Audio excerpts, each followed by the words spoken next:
App और Paytm Google पे से कैसे अलग है डिजिटल रुपया, आसान भाषा में समझिए। डिजिटल रुपया कारोबारों के लिए ऑनलाइन लेन देन करना आसान बना देगा। ऐसा इसलिए है क्योंकि डिजिटल रुपया ब्लॉकचेन तकनीक पर आधारित होगा, जो तेज और सुरक्षित लेन देन की अनुमति देगा। यह डिजिटल भुगतान का एक नया तरीका है। इसके तहत आप बैंक से एक बार डिजिटल रुपए खरीदकर उससे किसी अन्य व्यक्ति या मर्चेंट को वॉलेट से वॉलेट डिजिटल ट्रांजैक्शन कर सकते हैं। डिजिटल रुपए की मोबाइल वॉलेट और यूपीआई ऐप से कोई प्रतिस्पर्धी नहीं है। डिजिटल रुपए के जरिए ऑनलाइन लेन देन करना कारोबारों के लिए आसान हो जाएगा।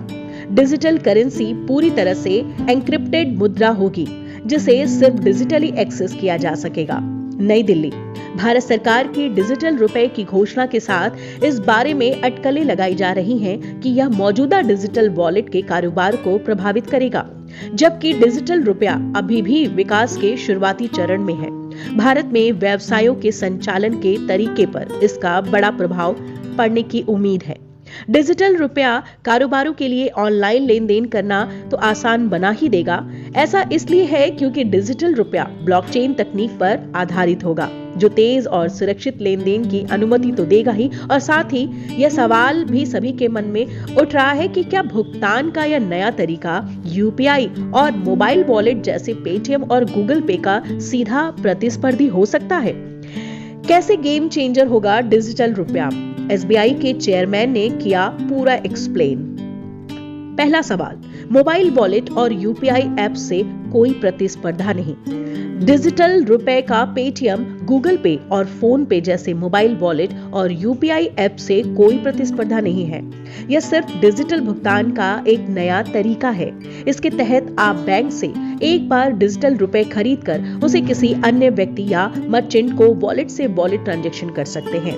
डिजिटल रुपए को आरबीआई का समर्थन होगा, जिससे इसकी विश्वसनीयता और ज्यादा बढ़ जाएगी। दूसरा सवाल, मौजूदा डिजिटल ट्रांजैक्शन से अलग कैसे होगा? वर्तमान में हम किसी भी मर्चेंट को ई वॉलेट या यूपीआई के जरिए जो पेमेंट करते हैं उसे डिजिटल करेंसी नहीं कहा जा सकता है, क्योंकि इसके जरिए पैसा फिजिकल करेंसी के रूप में ही काम करता है। यानी आप भुगतान के लिए उपयोग की जाने वाली मुद्रा को वर्तमान भौतिक मुद्रा के बराबर मानते हैं। डिजिटल करेंसी पूरी तरह से एन्क्रिप्टेड मुद्रा होगी, जिसे सिर्फ डिजिटली एक्सेस किया जा सकेगा। आगे यह संभव है कि मोबाइल के जरिए भुगतान की सुविधा देने वाली कंपनियां अपने ऐप का एक भाग डिजिटल रुपए को दे सकती हैं। तीसरा सवाल, डिजिटल रुपया लाने का मकसद क्या है?